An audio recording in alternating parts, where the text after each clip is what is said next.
Superfast Chhattisgarh आप देख रहे हैं और आपके साथ मैं हूं पुनीत। छत्तीसगढ़ के अधिकांश जिलों में मूसलाधार बारिश के बाद रेड अलर्ट जारी कर दिया गया है। बस्तर संभाग के कई जिलों में बाढ़ जैसे हालात बनने के बाद आपदा राहत टीम को सतर्क रहने के निर्देश भी जारी किए गए। बस्तर संभाग के कई जिलों में मूसलाधार बारिश का दौर लगातार जारी है। इधर मौसम विभाग ने बस्तर के साथ ही दुर्ग और रायपुर संभाग के लिए भी भारी बारिश की चेतावनी जारी कर रखी है। कई जगहों पर अति भारी बारिश की भी आशंका जताई गई है। 6 तस्वीरों की अब आपको बात करते हैं और दिखाते हैं 6 तस्वीरें कि छत्तीसगढ़ में भारी बारिश की वजह से हालात क्या हैं और कैसी स्थिति बन गई है। बारिश ने लोगों की मुसीबतों को बढ़ा रखा है। राजनांदगांव के जिला अस्पताल की बात करें तो यहां पानी भर गया। हालात ऐसे हुए कि पानी जिला अस्पताल के ओटी तक पहुंच गया। धमतरी के अर्जुनी थाने में पानी भर गया। स्टाफ को पानी निकालने में कड़ी मशक्कत करनी पड़ी। बस्तर संभाग के कई जिलों में नदी नाले उफान पर हैं। जगह जगह स्टेट हाईवे के साथ नेशनल हाईवे पर जाम लगा है। वाहनों की लंबी कतार दिखाई दे रही है। तो भिलाई में एक मकान की सीढ़ियां और छज्जा गिरने की वजह से एक बड़ा हादसा होते होते टल गया। इधर कई शहरों की निचली बस्तियां तो जलमग्न हैं ही।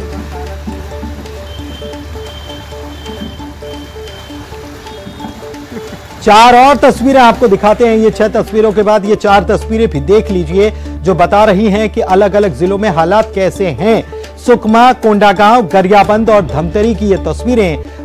कई जगहों पर हाईवे पर वाहनों की लंबी कतार है। दूसरे राज्यों से संपर्क टूटा है। सुकमा, कोंडागांव, गरियाबंद, धमतरी समेत कई जगह पर रपटे, पुल, पुलिया पानी में डूबे हुए। कई गांवों का शहर से संपर्क कटा हुआ है। जनजीवन बुरी तरह से प्रभावित हो चुका है। लोग बारिश से बेहाल हो चुके हैं।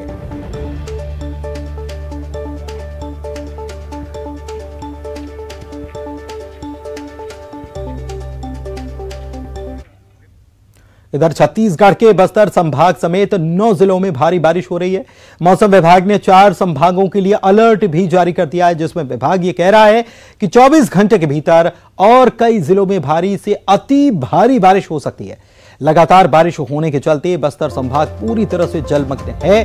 जिलों का दूरस्थ अंचल से संपर्क टूटा हुआ है। बस्तर का आंध्र प्रदेश के साथ भी संपर्क कटा हुआ है। नेशनल हाईवे 30 पर नाव चलाई जा रही है। बारिश की बात करें तो बीजापुर में सर्वाधिक बारिश हुई है। अभी तक नॉर्मल बारिश जो है बीजापुर में 361.9 होना चाहिए था, जो कि 967.1 मिलीमीटर बारिश हुई है, जो सामान्य से 167% ज़्यादा बारिश हो चुकी है, अर्थात 2.5 गुना ज़्यादा बारिश हो गई है। और अभी भी वहाँ स्थिति भारी बारिश की बनी हुई है। वहाँ बस्तर में खास करके जो है सारे जगह मतलब बारिश हो रही है। कांकेर में थोड़ा कम है। नॉर्मल बारिश की बात करें तो 18 जो जिले हैं वहाँ पर नॉर्मल बारिश हो गई है और सिर्फ जो है 9 जिले ऐसे हैं जहाँ पे सामान्य से कम बारिश हुई है। धमतरी में भारी बारिश से किसानों को राहत मिली है, लेकिन लोगों के लिए बारिश आफत भी बन गई। कुकरेल बन बगौत में एक शख्स नाले में बह गया। बताया जा रहा है कि बारिश से नाला उफान पर आया हुआ था, जिसमें यह व्यक्ति बह गया। कडेल गांव में उफनते नाले को बाइक से पार करने की कोशिश भारी पड़ गई। आसपास के लोगों ने मदद की और बाइक सवारों को बाहर निकाल लिया। बारिश से शहर के अर्जुनी थाना में पानी घुस गया। पुलिसकर्मी अपना काम धाम छोड़कर पानी बाहर फेंकने में लगे रहे। बारिश में ग्रामीण इलाकों में पहाड़ी नदी नाले उफान पर हैं। पुल और रपटे के ऊपर से पानी बह रहा है, जिससे करीब 40 गांवों का संपर्क टूट चुका है। प्रशासन हालात पर नजर बनाए हुए है और लोगों तक राहत भेजी जा रही है। प्रशासन ने लोगों से उफनते पुल को पार न करने के लिए कहा है कि ऐसा कतई न करें, यह खतरनाक हो सकता है। जिले के प्रभारी मंत्री अनिला भेड़िया ने भारी बारिश से हुए नुकसान पर चिंता जताई है और मदद देने की बात कही। 3 दिन हो गए सर, लगातार बारिश हो रहा है और आने जाने में कोई बहुत ज़्यादा तकलीफ है, कोई पार नहीं हो रहा है। बारिश के दिनों में और वो बह गए वैसे। तो बाढ़ आपदा प्रबंधन के लिए भी सरकार की पूरी तैयारी है। ऐसी कोई परिस्थिति आएगी तो हमारी सरकार, हमारे मुख्यमंत्री बिल्कुल सजग हैं और हमारे छत्तीसगढ़ के जनता के ऊपर ऐसी आपदा आएगी तो उसके लिए हम सब तैयार हैं। हमारी अपील यही है कि बारिश की स्थिति में बिल्कुल भी आप यदि रपटे के ऊपर या पुल के ऊपर पानी बह रहा है तो आप बिल्कुल उस दौरान उसको पार करने की कोशिश ना करें, अन्यथा दुर्घटना हो सकती है। दूसरा, हम ये भी कहना चाहेंगे कि चूंकि अभी पानी लगातार गिर रहा है, नदी में बहाव तेज है, तो अभी नदी में नहाने ना जाए और बहाव के शांत होने का इंतजार करें। कोरबा के दादर बस्ती में खेत में पानी घुसने से गुस्साए लोगों ने एससीसीएल कोरबा के जीएम कार्यालय का घेराव कर दिया। ग्रामीणों का आरोप है कि खदान से निकला हुआ पानी पंप के जरिए खेतों में डाला जा रहा है। आरोप यह भी कि कई बार कहने के बावजूद एससीसीएल प्रबंधन इस तरफ ध्यान नहीं दे रहा और ऐसे में गुस्साए ग्रामीणों ने प्रदर्शन किया और खेत के नुकसान का मुआवजा देने की भी मांग की है।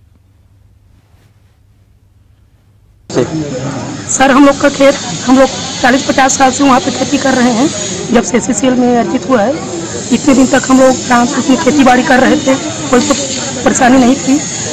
अभी एससीसीएल उसमें डंप कर दिया, जो पानी निकासी था उसमें डंप करके पानी निकासी बंद कर दिया है, तो वहाँ डंप में पानी भराव का कारण हो गया है। खदान का पानी आ रहा है? खदान का पानी तो नहीं आ रहा है, वहाँ पानी स्थिर है, जो पोखरी बना है उसमें जो उसके चारों तरफ खेत है, तो उस खेत में चारों तरफ पानी भर जाएगा। राजनांदगांव में हुई भारी बारिश के चलते बीती रात जिला अस्पताल भी जलमग्न हो गया। ओटी से लेकर जनरल वार्ड तक में पानी भर चुका था। इसके बाद आज अस्पताल से पानी को निकाला गया। हालांकि इससे पहले अस्पताल में पानी भरने के कारण यहां मौजूद स्टाफ के साथ ही मरीजों और उनके परिजनों को भी भारी परेशानी झेलनी पड़ गई। इस मामले में सिविल सर्जन ये बता रहे हैं कि पहले से ही ये अस्पताल जो है ये नीचे की तरफ बना हुआ है और आसपास जो भवन हैं वे ऊंचाई पर हैं और ऐसे में पास ही में नाला होने के कारण अस्पताल में ऐसे हालात बन जाते हैं। वैसे आपको ये भी बता दें कि हर साल ऐसी स्थिति बनने के बाद नगर निगम और अस्पताल प्रबंधन बड़े दावे करता है, लेकिन फिर जब हर साल दावों की पोल खुलती है तो अस्पताल प्रबंधन और निगम दोनों ही पल्ला झाड़ भी लेते हैं।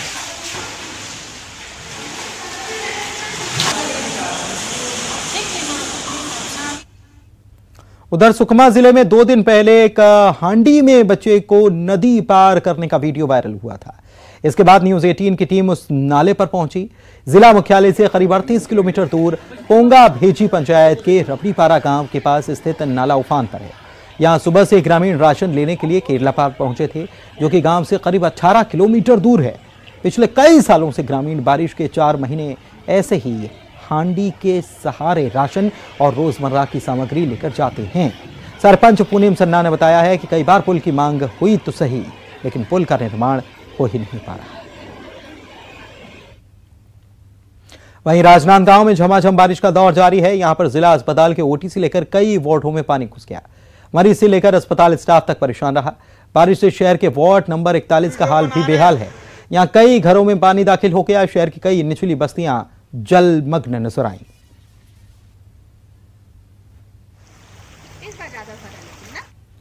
खबर भिलाई से। सुंदर विहार स्थित अटल आवास इन दिनों हादसों का सबब बना हुआ है। यहां पर एक बड़ा हादसा टल गया। तेज बारिश के बाद यहां की सीढ़ियां जमींदोज हो गईं। ये तस्वीरें आप देख सकते हैं। छज्जा भी भर भरा कर नीचे आ गया। हादसे की चपेट में आने के बाद कुछ लोग घायल हुए हैं। यहां खड़े वाहनों को भी काफी नुकसान पहुंचा। ये तस्वीरें बताने के लिए काफी हैं कि हादसा कितना भयावह रहा होगा। यहां करीब 150 परिवार अपनी जान जोखिम में डालकर रह रहे हैं। आए दिन यहां हादसे होते हैं।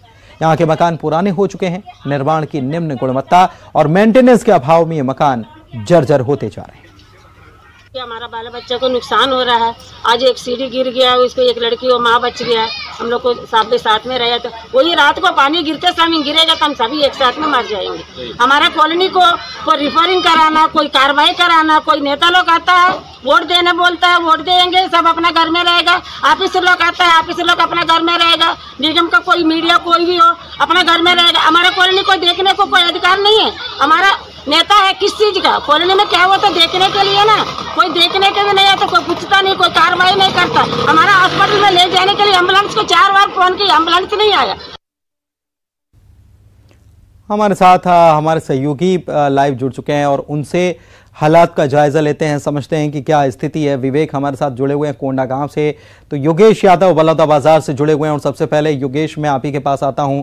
बलौदा बाजार में बारिश को लेकर क्या स्थिति है, कैसे लोगों को राहत पहुंचाई जा रही है, क्योंकि छत्तीसगढ़ में फिर से एक बार अलर्ट जारी किया गया, रेड कैटेगरी का अलर्ट है।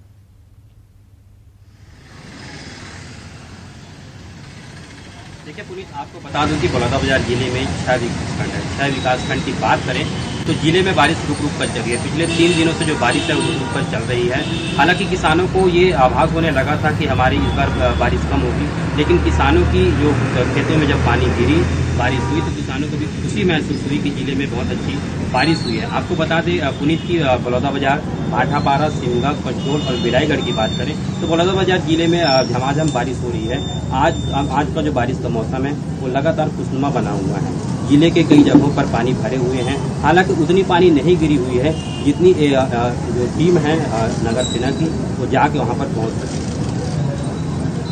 बिल्कुल, और विवेक के पास चलते हैं। विवेक से जानते हैं क्या स्थिति है विवेक कोंडा गांव में।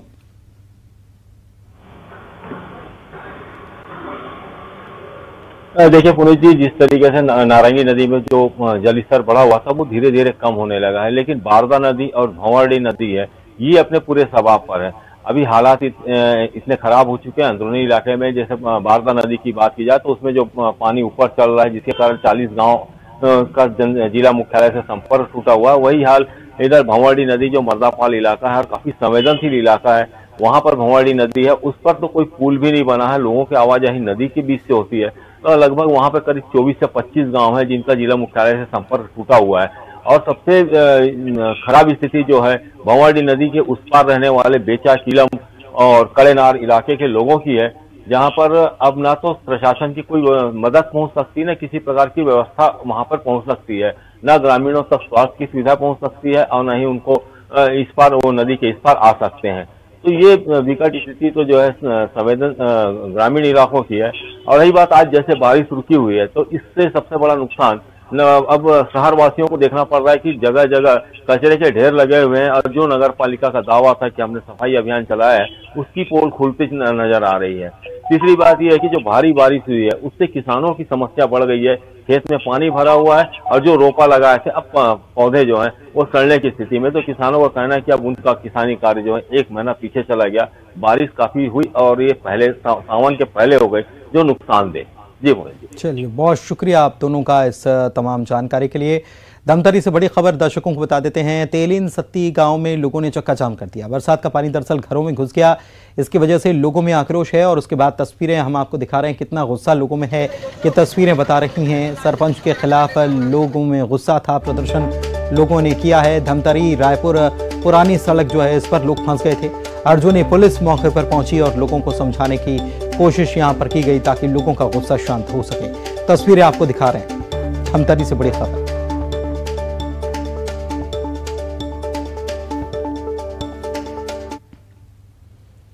और इस बीच मध्य प्रदेश के बैतूल से एक बड़ी खबर, जहां पर बाढ़ में बाइक सवार 2 युवक बह गए। खंडवा से ये गए थे, खंडवा दर्शन करने के लिए लौट रहे थे, इसी दौरान ये बह गए। दोनों युवक हेमंत राठौर और टोनी राठौर तेज बहाव में बह गए हैं। बाढ़ ग्रस्त रपटे को पार कर रहे थे ये युवक और इसी दौरान ये बह गए हैं। कितनी बार ये तस्वीरें दिखाने के बाद न्यूज़ 18 पर भी अपील की जाती है कि ऐसा करने की कोशिश कतई न करें, लेकिन लोग मानने के लिए तैयार नहीं। और बेफिक्री के साथ जब ऐसा काम किया जाता है तो कैसी तस्वीरें बनती है, इस तस्वीर को देखकर आप अंदाजा लगा पाएंगे बहाव कितना तेज। और ये दोनों युवक बह गए। बैतूल के टिकारी इलाके के रहने वाले दोनों लोग बताए जा रहे हैं। रोशनी गांव के पास की घटना बताई जा रही है। बाइक लेकर जा रहे अन्य लोग जो हैं वो फंसे हुए हैं, लोगों को निकाला गया है। ये तस्वीरें बता रहे हैं, रोशनी गांव के पास ये घटना हुई है। तो देखिए जरा कि कैसे ये लोग बह गए। इनको रोका गया था, टोका गया था, लेकिन ये मानने के लिए तैयार नहीं। बहाव इतना ज्यादा तेज कि खुद को नहीं संभाल पाए, साथ में वाहन लेकर जा रहे थे। और देखिए लोग मानने के लिए फिर भी तैयार नहीं। ऋषु हमारे संवाददाता हमारे साथ जुड़े हुए हैं। ऋषु, लोगों को हम भी अपील कर रहे हैं, बारिश के दिनों में तस्वीरें हर तरफ सामने आती हैं, सोशल मीडिया का जमाना है, लेकिन फिर भी लोग समझने के लिए तैयार नहीं होते और इतना उफान होने के बावजूद भी लोग पार कर रहे हैं इस नदी को।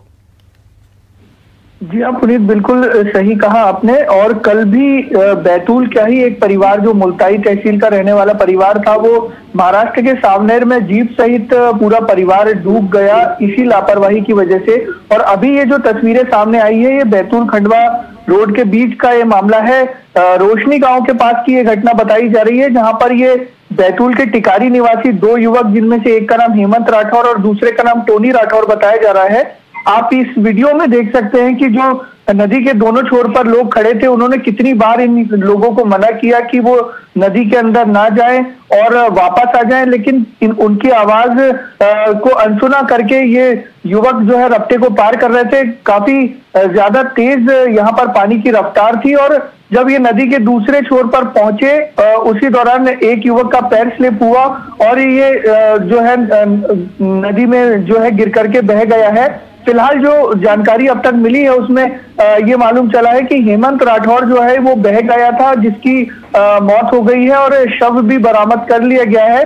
वहीं जो दूसरा युवक है उसकी अभी जानकारी कंफर्म होना बाकी है कि उसकी क्या स्थिति है, और बाइक जो है वो भी निकाल ली गई है। जो बैतूल में इन युवकों के परिजन हैं उनसे भी कंफर्मेशन लिया गया है और उन्होंने कंफर्म किया है कि ये लोग खंडवा दर्शन के लिए गए थे, दादाजी धुनी वाले दरबार में गए थे और वहां से ये लौट रहे थे। इस तरह की लापरवाही जो आप देख सकते हैं, रोज अपील के बाद भी लोग इस तरह रिस्क ले रहे हैं और इस तरह से जो है जान गंवा रहे हैं। पुनीत, बिल्कुल, बहुत शुक्रिया ऋषु आपका इस जानकारी के लिए। तो एक बार फिर से ये खबर ये बताने के लिए काफ़ी है कि कितना ये खतरनाक हो सकता है, आपकी जान पर कितना भारी पड़ सकता है। एक का पता नहीं है, युवक का एक की मौत हो चुकी है। बढ़ते आगे, सीएम भूपेश बघेल आज अल्प प्रवास में बिलासपुर पहुंचे। यहां पर गुरु पूर्णिमा के निजी कार्यक्रम में वे शामिल हुए और प्रदेश और देश की सुख समृद्धि की कामना की और सभी को गुरु पूर्णिमा की शुभकामनाएं दी। सीएम ने इस दौरान मीडिया से बात भी की और कहा है कि भारत को विश्व गुरु बनाने के सवाल पर उन्होंने कहा कि केंद्र सरकार जो है उसको निशाने पर उन्होंने लिया और कहा कि हिंदुस्तान के ज्ञान से पूरी देश और दुनिया आलोकित हो रही है, लेकिन इसके बाद भी कुछ लोग जो विश्व गुरु बनने का शौक पाले हुए हैं वो गलत हैं, क्योंकि भारत तो पहले से आध्यात्मिक गुरु रहा है। तो हिंदुस्तान से लगातार पूरे देश और दुनिया में इस ज्ञान से आलोकित होते रहा है, लेकिन कुछ लोग विश्व गुरु बनने के जो शौक पाले हुए हैं वो गलत है। आध्यात्मिक क्षेत्र में भारत का कोई सानी नहीं है। यहाँ जो ऋषि मुनि जो तपस्या किए हैं, जो ज्ञान अर्जित किए हैं और समाज को जो दिए हैं, उसका कोई मुकाबला थोड़ी है दुनिया में। लेकिन और इस ज्ञान में प्रेम है, भाईचारा है, सहिष्णुता है, करुणा है, दया है, नफरत के स्थान नहीं है, हिंसा के स्थान नहीं है। और बात एक अहम खबर की करते हैं। खबर यह है रायपुर से कि दीपक बैज को बड़ी जिम्मेदारी दी गई है और उन्हें ऑल इंडिया आदिवासी कांग्रेस का वाइस चेयरमैन बनाया गया है। एआईएसी के वाइस चेयरमैन दीपक बैज बनाए गए हैं। शिवाजी राव मोघे इसके चेयरमैन बनाए गए हैं। केसी वेणुगोपाल ने इसके आदेश जारी किए हैं। किसी भी देश या राज्य का युवा वहां की पूंजी के समान है और राज्य में युवा प्रतिभाओं को आगे बढ़ाने और उनके भविष्य निर्माण के लिए बेहतर वातावरण बनाने में उस प्रदेश की सरकार की बड़ी भूमिका होती है। छत्तीसगढ़ में युवा सोच के मुख्यमंत्री भूपेश बघेल की सरकार ने यहां युवाओं की प्रतिभाओं को संवारने, उन्हें अवसर देने और आगे बढ़ाने की दिशा में बहुत से नए कदम उठाए हैं। देखिए खास रिपोर्ट। प्रदेश के युवाओं में नेतृत्व, विकास, स्वावलंबन, शिक्षा और सांस्कृतिक सहभागिता को बढ़ावा देने राजीव युवा मितान क्लब का गठन किया जा रहा है। प्रदेश के मुखिया भूपेश बघेल का ये मानना है कि आज के समय में युवाओं का करियर केवल सरकारी नौकरी से ही नहीं बनता, बल्कि युवाओं ने अपनी रुचि और प्रतिभा के बल पर संभावनाओं के नए आयाम खोले हैं, जिन्हें साकार करने की दिशा में निरंतर प्रयास कर रहे हैं। सीएम भूपेश बघेल छत्तीसगढ़ में ऐसी संस्कारवान युवा पीढ़ी का विकास करना चाहते हैं जो प्रदेश की उन्नति में सहभागी बने।